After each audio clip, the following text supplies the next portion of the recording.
Harihi Om Gananam Tva Ganapati Gum Havamahe Kavyam Kavinamupamashravastamam Jyeshtarajam Brahmanam Brahmanaspatha Anashrunvarnoti Visedasadanam Prano Devi Saraswati Vache Virvajinivati Deenamamitrayavato Ganeshaya Namaha Saraswatyai Namaha Shri Gurubhyo Namaha Harihi Om Jnananandamayam Devam Nirmalar Spatikhatrudhim Adharam Sarva Vidyanam Hayagreevamupasmahe Yasyat Parada Vakratyaya Parishatya Parashatham Vignam Nignam Tisatatam Vishwashremam Tamashraye Gurur Brahma Gurur Vishnu Gurur Devo Maheshwaraha Gurur Sakshat Parabrahma Tasmai Shri Gurave Namaha Gurave Sarvalokanam Visaje Bhavaroginaha Nidaye Sarva Vidyanam Sri Dakshinamurthaye Namaha Harihi Om Tat Sat Sri Sai Swarayarphanamastu Prapanna Parijathaya Totra Vetraikapanaye Jnana Mudhraya Krishnaya Gita Amrutaduhe Namaha Sarvopanishat Gavo Doktha Gopalanandanaha Parthau Vasthau Sudhir Bhokta Duktha Gita Amrutat Mahatu Vasute Vasutam Devam Kamsa Chanuramardanam Devaki Paramanandam Krishnam Vande Jagatguru Hari Om Tat Sat Sri Krishna Yarphanamastu Ashtika Namo Namaha Suswagatam. I hope all of you are well. So we've come to the final session where, having looked at in the last 10 weeks the inner significance, or rather the extent of the depth of conversation between God, Purusha, and man, Manusha, and how we can take lessons from that in terms of living our own life now. The fact that it happened at the time when it did, and the fact that we are living now in this day and time really makes no difference, and really has not even changed an iota in terms of the significance of the message that Purusha was giving to Manusha, Krishna was giving to Arjuna. The same thing. Of course, after him, many have come with the same message of Swadharma Paripalanaha. It's duty. The highest calling of man throughout his life. Swadharma Paripalanaha. That means, are you doing your duty for the right reason, to the right people, for the right time, at the right time? That is the main thing. So we've looked at, in week 1, we looked at introduction. I gave you the background of how it all came about and how we should perceive it in the current climate of our own lives, right? And then the last 9 weeks after that, we looked at 2 chapters each week. And every week, I gave you the essence of each chapter so that you can drink it and digest the actual inner significance that you should take on board and practicalize in your own respective lives. It is no longer a collective thing, right? There may be 200-300 people listening to me, but you cannot all do the same thing for the same reason at the right time. You have to do it for yourself. So it is not a collective thing. It is an individual thing. 50 students in a classroom, yet one teacher teaching them, same subject, same materials, same delivery, same dispatch. Still, when the exam comes, one person will be number 1 in class and one person will be number 50 in class. Why? Is it the fault of the instructor or the teacher or the conveyor or the dispatcher or the... It's the practicalization of the lesson. So 10 weeks, we've gone through the entire Gita, right? And I must tell you, it's very draining, you know.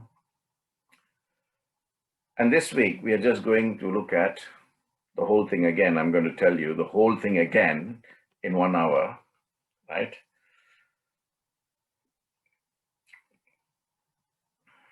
And I want you to think about, you know, what you got out of this session. Basically, what was your journey like, you know, when you began? Of course, before I started, I already gave you the right sort of platform by talking about karma for 3 weeks. Because the Gita is like based on karma. Every single person's karma, from Krishna right down to Dhritarashtra. Everybody had karma and they were all paying for their karma, including Krishna. Okay, Krishna was not exempt. And that is the fairness, that is the dharma of the creator, that when he takes a human form, he also has to subject himself to the laws of karma, even though the very form that he takes is to preserve dharma, right? So what were your thoughts during this 10 weeks? Did you think about something? Did the way in which you think about things change along the way? What were your words like in the last 10 weeks? Did you make any changes along the way in terms of, you know, what you say or how you say or to whom you say what you say, right? And lastly, your actions. TWD, thoughts, words, and actions. Deeds. Or TWA, if you like, thought, words, and actions. Did that change at any point in time? Or, you know, was it just Sunday, the afternoon, you know, another hour listening to, you know, Brother Vic or Pandit Vic or Dr. Vic or whatever he may be called as. Guy is a good entertainer, right? Let's get entertained for an hour. What is your journey? Okay. In delivering, I went through a journey of my own. So in receiving that delivery, every single person tuning in week by week by week by week, there must have been something that changed up there. Something that changed your perception, your conception, right? Very important. So let me take you back to the battlefield, Kurukshetra.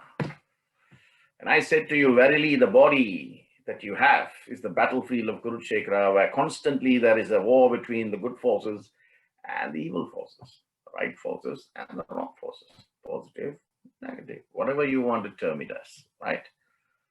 So, now, this is my interpretation of everything that you see in a picture that depicts the war, right? Some of you may have nice ornaments that shows a chariot.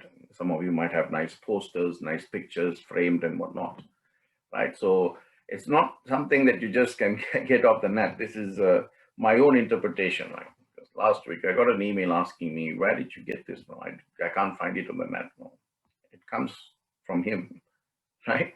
And when I look at things, I tend to interpret them as well. So this is my interpretation. The 5 horses, I said to you, the 5 senses. The Pancha Indriyas, Jnana Indriyas, the Karma Indriyas. The reins from the horses that is being held by Krishna, that is called Viveka or discrimination. Krishna holding it is Buddhi, intellect. Buddhi is turning behind and talking to Arjuna. Arjuna is the mind. So technically, only when the intellect has sufficient discrimination over its senses, it is able to instruct and dictate to the mind that is weak. Then I talked about the chariot. The chariot is your deha. Deha devo laya. I've said to you before, right? So the body is the temple of God. Body, the chariot, must be upright.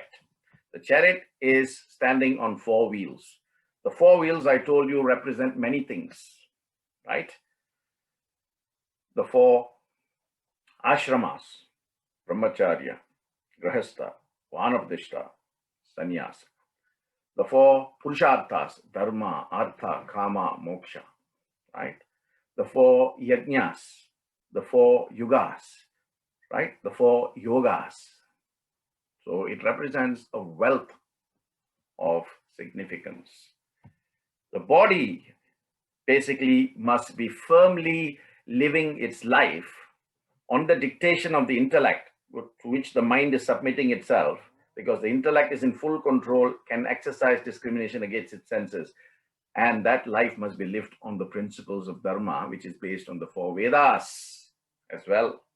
Rig Veda, Yajur Veda, Sama Veda, Dharma Veda.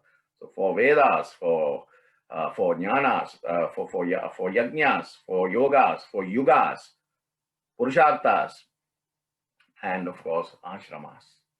That's what just the wheels alone, we can have 6 weeks of lectures just on the 4 wheels, what they represent. Then of course at the top is the flagpole, and on the flag there is Hanuman. And I explained to you when I did the first week, right? What is Hanuman? What? Who is connected to Treta Yuga? What is he doing in Dwapara Yuga with Krishna? Right? Hanuman represents bhakti, and the flag flying high represents faith. Clear path, where the Krishna's chariot and Arjuna, we're having a conversation, clear path. But on the right, the Kaurava forces. On the left, that is Pandava forces. And in front, you see the horizon. So in your path towards the horizon, your destination, you will always be confronted by good and bad. But that does not mean your journey gets stunted. Maybe a bit more challenging, but you don't stop. You carry on. Faith, devotion, carry on, surrender, renunciation. These are all the things placed as they were. Krishna was telling Arjuna. So you should listen, right? What I said to you on the first day of the war, right? Man was gifted with the Gita. Bhagavad Gita. Gita means song, celestial song, if you like, right? Why did this take place in the first place? Karmic consequences. That is why I began the whole series with 3 weeks of karma. And I spoke to you about the different karmas, what they represent, and what you can do to reduce your karmic debts, right? 18 days the war lasted, right? And 18 chapters, around approximately 701 verse, right? Take the first one is about 700 in Devanagari script, Sanskrit. Right? And on the 18th day, right, the great Vishnu Sahasranam was given by the great Bhishmacharya, right? So 2 things have come out of this war. 2 good things have come out of this. One is the Bhagavad Gita, where man is being told by God in no uncertain terms how he should live his life. And the second was another way, Bhakti Marg. Recite the Vishnu Sahasranam. Listen to it daily, right? And you'll be fine, right? So what's the main theme? The main thing, one thing that the Gita emphasizes, that is duty, as I said earlier. Swadharma paripalana, your duty. And of course, it also talks about Chatur Yoga. Chatur Yoga, the 4 yogas, one of the things that the 4 wheels represent, right? The 4 yogas by which man can reach God. This is not, something that some people came up with from a conceptual perspective. This way we can reach God. No, this is what Krishna has said to Arjuna. You can reach me through Bhakti Yoga. You can reach me through Karma Yoga. You can reach me through Jnana Yoga. You can reach me through Dhyana Yoga. Choose your path, Arjuna. Choose it wisely. So it's not created by some Swamiji sitting in a cave or, some learned scholar, from the Vedic University of Banaras.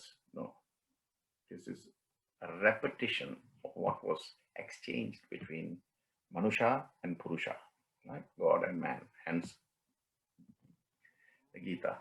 I got an interesting phone call from somebody from Los Angeles last week after the session, right? After my 18th chapter, at night, I got a call from this person in Los Angeles. He says, "Brother, I've been following your sessions very closely. And I have this question. I mean, I'm in my 60s, Is it the right time for me to read the Gita? I also have a son. He's a doctor. He's in his 30s, half my age. And he has a son who is about 15. So 15, 30, 63 generations there. Who should read the Gita?" He asked me.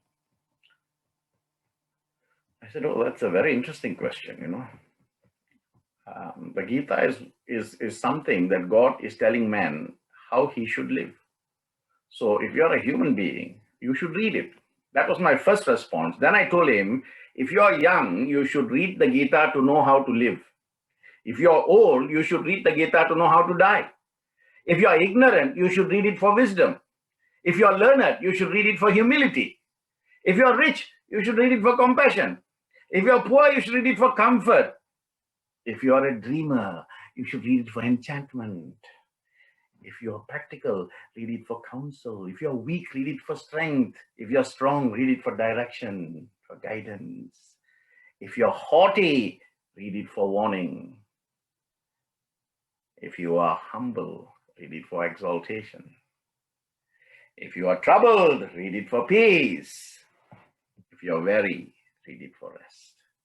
If you're doubting, like Arjuna did, read it for assurance. If you're a sinner, then read it for salvation. But if you are a human, read it for guidance. That's what I told him. I say, you must fall into one of these categories. And your son must fall into one of these categories. And your grandson must fall into one of these categories. So there you go. There's your answer. And I thought that was quite an important question. And I must say that, the conversation and what I told him, I thought I must share it with, when I'm doing this review, because people may say, I'm too young for the Gita. Some may say, hey, my time has passed, retirement. So retirement means what? Nothing means, and life ends. Life begins for you in a certain different way. The 4 ashramas, remember, right? So it doesn't matter how young you are, how old you are. Gita is for everybody, right? Man to God. God to man. Right? There is the connection, there is the link, there is the relationship between the two, right? So it doesn't matter, right? Anybody can read the Gita. It's not an issue at all. Okay, so what happened in the first chapter? Remember, I said to you, both Krishna and Arjuna were right smack in the middle of the field of Kurukshetra. They were observing the army, and Arjuna looking at both, the army of the Pandavas, the Kauravas, the war is going to begin any minute. Suddenly, Arjuna looks, oh God, my teacher, my guru, my cousins, my people, how can I kill them? Right? And sometimes we get this doubt. When we want to do certain thing, we become doubtful. We become some sort of a doubting Thomas. And then we don't do it. For whatever reason, we decide then not to do it. Having decided in the first place that we are going to do it, then the doubt comes and stops you, right? So that was the first chapter, looking at everything around and getting confused. Before the war, before they came there, the 5 Pandava brothers were very clear, right? Then on the first day, suddenly, boom, placed as he was, right there, smack in the middle of everything, looking at everybody, attachment, bandha.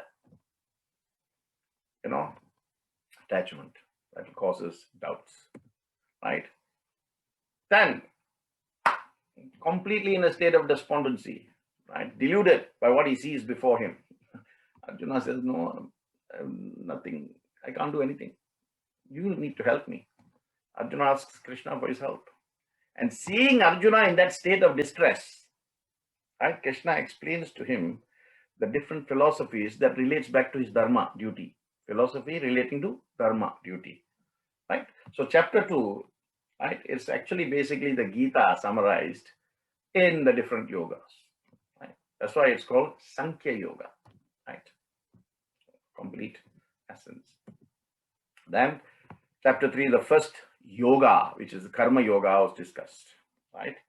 Krishna explains to Arjuna why doing one's work is very important. And last week, I explained to you the varnas, the caste system, and what is the philosophy behind the caste system, right? It's very important that you understand that, so that next time when people say, oh, you have a caste system, you can explain the philosophy behind the caste system, just like what Krishna told Arjuna. Everybody cannot be doing the same thing. What will happen if the whole world is filled with carpenters or plumbers or electricians or doctors or lawyers, right? Or engineers or architects, or in the current climate, IT technicians? Can you imagine, right? Almost 7 billion people, each one of them are IT technicians. What will happen? Finish, right? Forget about coronavirus. Other kind of viruses will be running wild, right? So he explains to him the Varna system, Karma Yoga. Just doing your work. Hence what Swami says, work is worship, duty is devotion. So many have come and dispatched the same message in different ways at different times. As to why the human is still at the crossroads of doubt and confusion remains a mystery. Path to follow. Right. Chapter 4. Jnana Yoga. If you think doing your duty earnestly without any expectation is going to be difficult, then your path is Jnana Yoga. Transcendentally, get that knowledge. So it's called Jnana Karma Sannyasa Yoga. Right? He explains what is knowledge, what is Jnana, what is Vidya, everything. And here is where he says importance of the Guru. Right? Get a Guru. Right? And he goes into Karma Yoga in action, Karma Sannyasa Yoga, chapter 5, where he says, what is the best way to attain moksha? Karma Yoga or Sannyasa Yoga. And then Krishna explains, doing one's duty without any attachment or expectation is the best way to attain moksha. There you go. If at all you're looking for an answer, there is an answer. If you're a carpenter, do your work properly. Whatever you deserve to get paid, you'll get paid. Be happy with it, continue. Live your life with it. Right? That's what it means, chapter 5. Karma Yoga in action. Why it's coming in chapter 5? Because chapter 4 is already given you the jnana, the knowledge. How he's given you the knowledge? He told you to engage in action first. Now I've said to you, every single chapter has been sewn together like a beautiful garland, which at the end of the day is fit to be offered to him. Right? So that's Jnana Yoga is difficult for you. Karma Yoga is difficult for you. Okay, go to chapter 6. Dhyana Yoga. Meditation. Don't have to do anything. Just sit and meditate. Because that is one way in which you can control your mind. Because the mind that is under control submits itself to the intellect. The intellect is one that can exercise sufficient or adequate or appropriate discrimination in order to control its senses. And these three are in harmony, the mind is in control. Under control, rather. So through dhyana, you can also control your mind. Right? And that has got, some relationship with chakra. Hence, you have another branch called chakra meditation. Right? That's a different thing. And then, of course, chapter 7 is Jnana Vijnana Yoga. Right? The knowledge about absolute reality and, of course, the delusion. Two sides of a coin. Absolute reality, other side is Maya.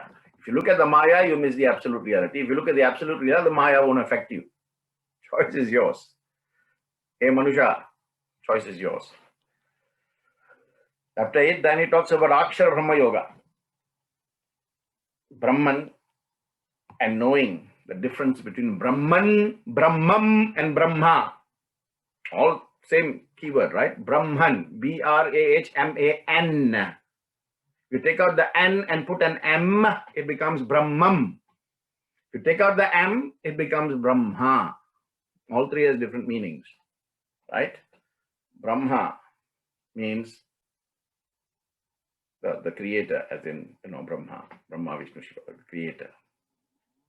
So through the creator, two things can happen, right? Or through the energy of the creator, Brahma, two things can happen. Either you attain Brahman, absolute reality, attaining the supreme, or you become Brahmam, which is a corpse, a body. Choice is yours. I am Brahma. Through me, you can attain Brahman, or you become Brahmam. So that is chapter 8. 9, of course, is Raja Vidya, Raja Guhya Yoga. Right? Here he describes who is actually responsible for creating, preserving, and destroying. So what is the philosophy behind creation, sustenance, and destruction? Shrishti, Sthiti, Laya, right? Or Samharam. 3 S. Shrishti, Sthiti, Samharam. Creation, preservation, destruction. The forces, right?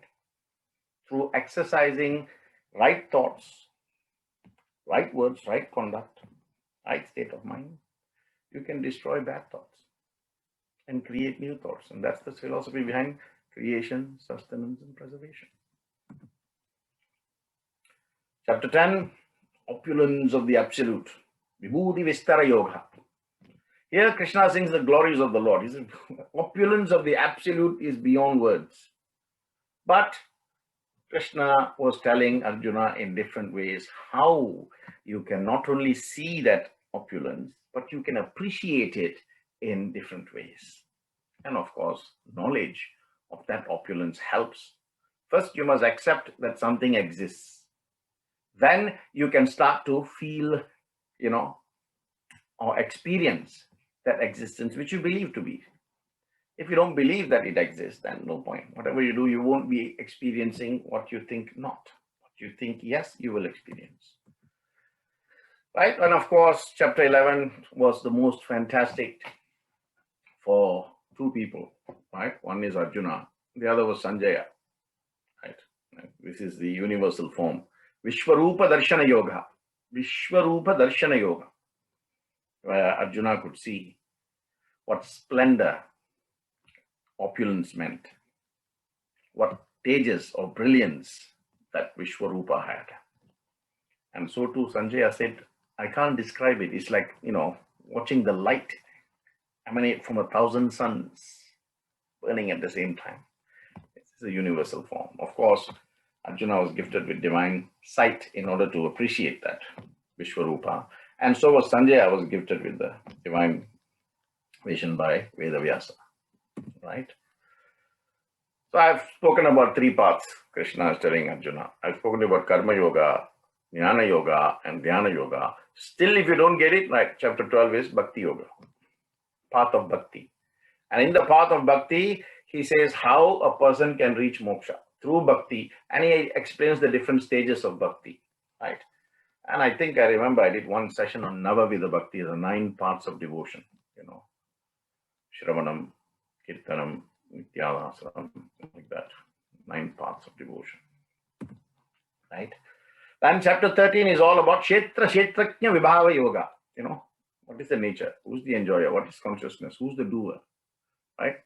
Here, Krishna's mission was to help Arjuna understand the different and differentiate between the physical body and the soul, consciousness and universal consciousness. This is where, if you remember, I spoke to you about conscious level, subconscious level, and superconscious level.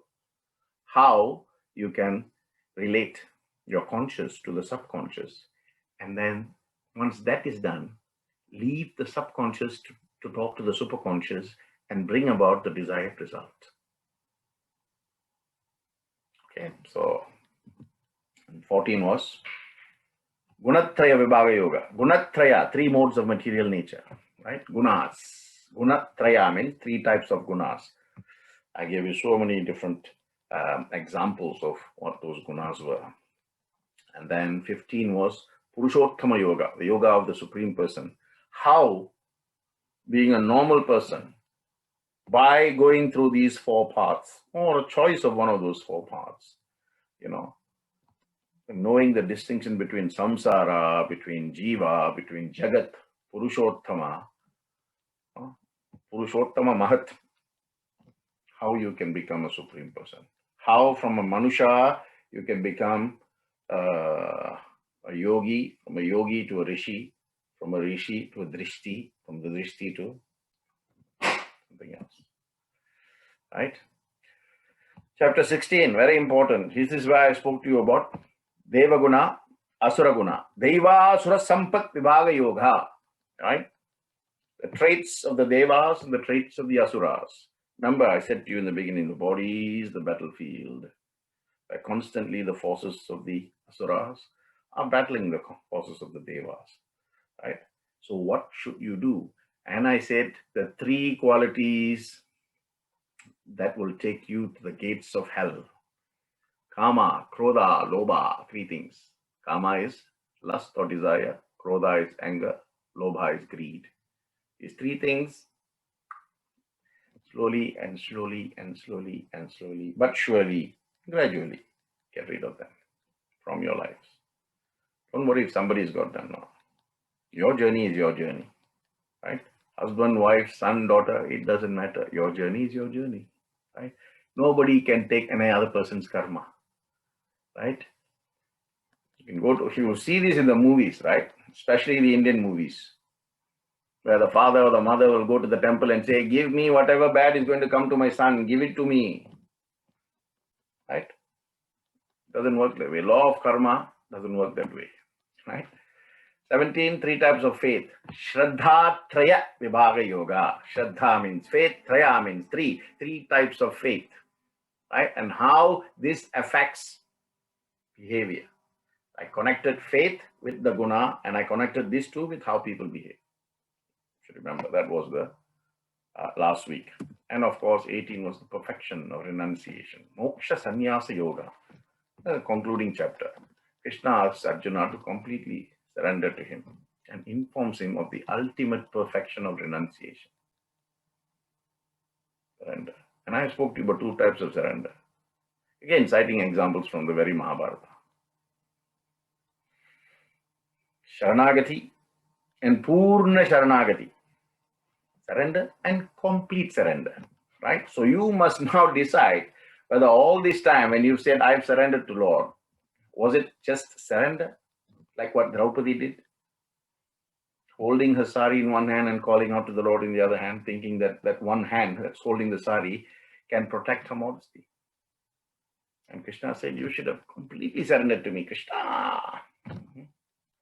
And he also said, you should have called me Hridayattin Vasa, because that is my first place where I should be installed. Not build a beautiful temple somewhere up on a hill where people have to travel for 12 hours and then a 3-hour journey and all of that. Put me in your heart and I will come to you wherever you are, instantaneously. Biggest chapter, chapter 18, 78 verses, right? A lot of the times, right, people say life is not fair. Life is not fair. I get many calls from people who say, brother, life is not fair on me. So let me tell you about the conversation between Lord Krishna and Karna, the great Karna, right? In many ways, he was greater than Arjuna. But placed as he was, the company that he kept, the connections that he had, put him where he was. Though bright as a sun he was. In fact, he was the son of Suryadeva. So one day, few days before the war, right, when Krishna went as an emissary to, to see the Kauravas, because Sanjaya and Vidura were sent by Dhritarashtra, who was beginning to get worried that, the wrong path that his son, led by his eldest son Duryodhana, had chosen, may perhaps not benefit them in the long run. So he sends Vidura And he sends Sanjaya to go and talk to Krishna and say, look, is there a way out of this? Please. So Krishna convinces the Pandavas, let's give it one last go. Let's give it one last go. The Pandavas were not happy, but they submitted to Krishna's reasoning. Draupadi was fuming. She said, this is meant to be a war of dharma, to reinstate the adharma that has been done. And now you want to go in peace? Krishna says, don't worry. I know what I'm doing. I also know what is going to happen. I assured you that this war will take place, and that position has not changed. Because he knows what is going to happen, right? So he goes and he talks to them, and of course, Duryodhana tries to capture him and all of that. And then, of course, war is declared. And he meets Karna, just a couple of days before the war starts. Of course, Krishna knows who's Karna, right? Kunti's first son. But of course, she was given a powerful mantra by Durvasa Rishi, right? And he says, whatever you look at and you chant this mantra again, they will give you an aspect of their power. Of course, she was a young girl and she didn't know, a young princess, Kunti. She looked at the sun, she said, what beauty, and she recited that mantra. And of course, the powerful mantric vibrations led her to give birth to Karna, right? The Surya Dev. Of course, her marriage had been fixed to Pandu. What would she do? So she puts the baby in and of course, the rest is history as you know it. Now, because he was the son of Surya, he was born with two things, Kavacha and Kundala. Kavacha Kundala, Krishna, So his Kavacha means he's got an armor, body armor. And Kundala means, he's got two huge earrings that he was born with. Right? That's always been a protection for him from Surya Dev. And Indra also protected him to some extent. He said, don't worry, no one weapon can touch you. So Karna is telling Krishna, in fact, he's asking Krishna, he said, Krishna, life is not fair. Life has not been fair to me. Krishna says why? You see, one thing we can learn from Krishna, he knows everything, what has happened, what is happening, and what is going to happen. And he never assumes. He'll always ask the person telling him, why, what has happened? So that is a characteristic that we should emulate, and put it into practical living.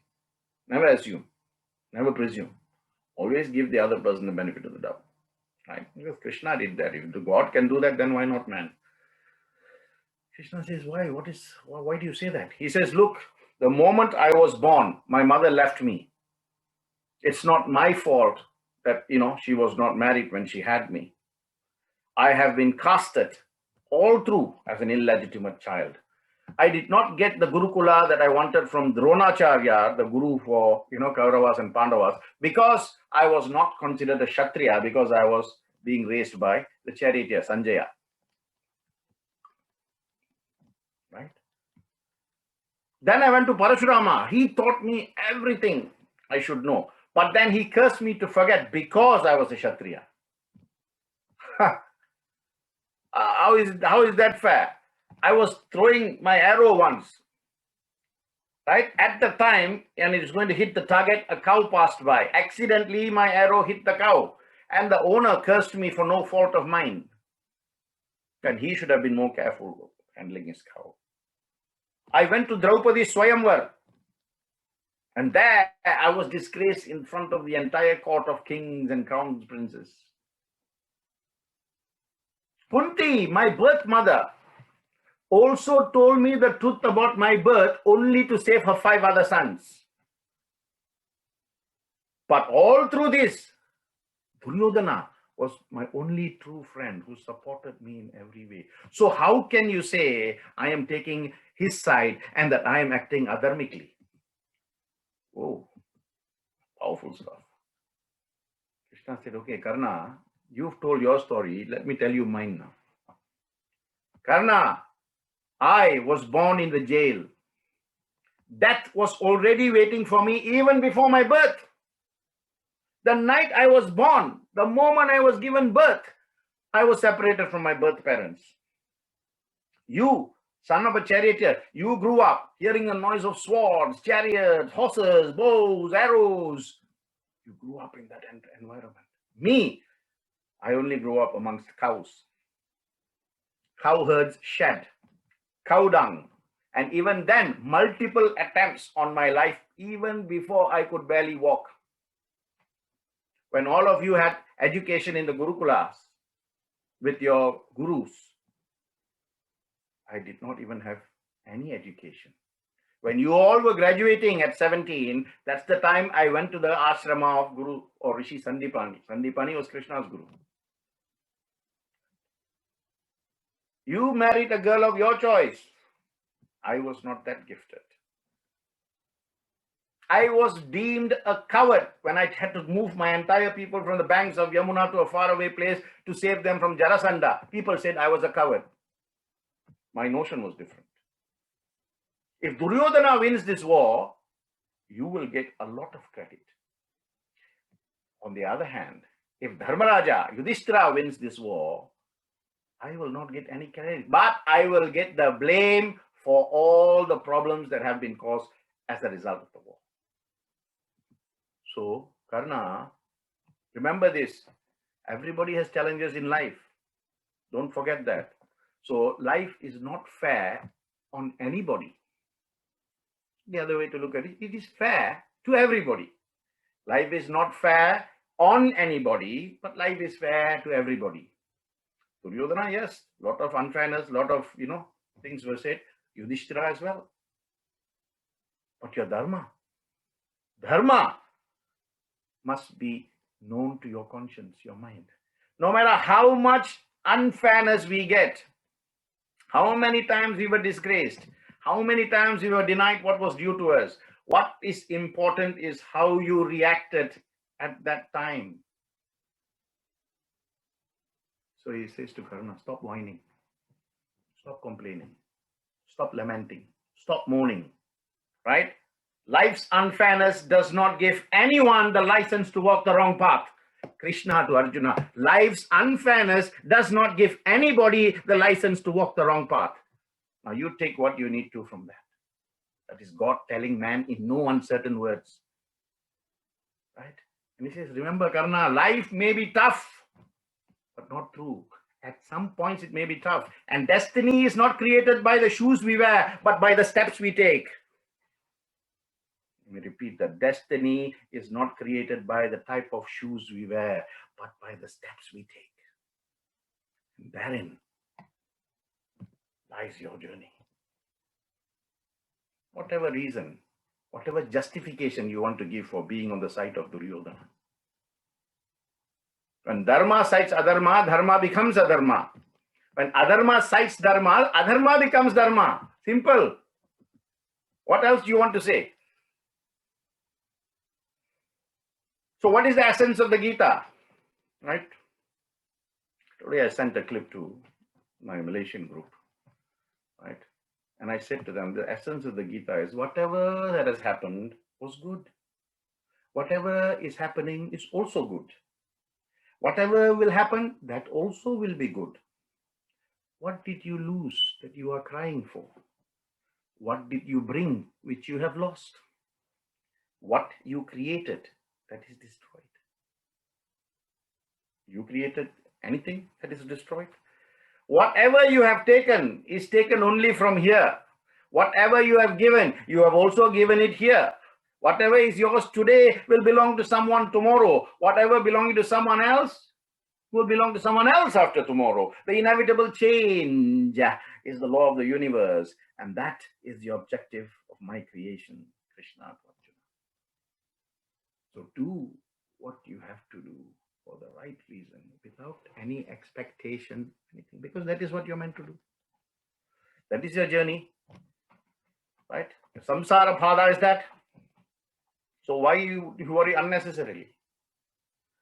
So let me now bring you back to the 3 questions I posed at the beginning. How was your journey? Did your choice change anywhere in terms of your thinking capacity? Did you make any pit stops in your thoughts? Did that change along the way? Did you make any pit stops with your words? Did that change along the way? Did you make any pit stops with your actions? Did that change along the way? Right? Remember, if after all this listening, and if after all this accumulation of information, there is no change in your thoughts, or in your words, or in your actions, then all your time and effort have been wasted and has become futile. It's the least to say. I also told you a story about the Gita when I was doing Bhaja Govindam for also 11 weeks. Right? And I said to you, it is not important how much of the Gita you go through, how many versions of the Gita you read. Not important. How little of the Gita goes through you, that is important. I've read 5 versions of the Gita, brother. Still, I don't understand. That's because none of the Gita has gone through you. One of the sessions I told you, this man, this Pandit was carrying the Gita and was crying. Right? A scholar stopped him and says, why are you carrying the Gita and crying? I can understand that you are very moved emotionally when you go through the Gita. The man says, no, I don't even know how to read the Gita. But when just holding this book and I can see everything in front of me looks like Krishna. So the question is, do you really have to read in order to feel? Feel with your thoughts, feel with your words, feel with your actions. Do you need to read to go through that metamorphosis of thought, of words, of actions? Do you need to? I don't think so. All you need is a sankalpa, undertaking. Change one thing, one at a time. And you will see, slowly but surely, some changes taking. Right? The car going from point A to point B will get faster than the cycle. But does that mean the cycle will never reach the destination? Yeah, it will reach a bit slow. But there's a lot of effort on the part of the cyclist to reach where he wants to go. Whereas there is no effort, the guy driving the car. Half the time they have drivers driving for them. Therein lies the difference. What effort you put in, right? So that is what I wanted to say to you by way of a review, a consolidation, or a conclusion.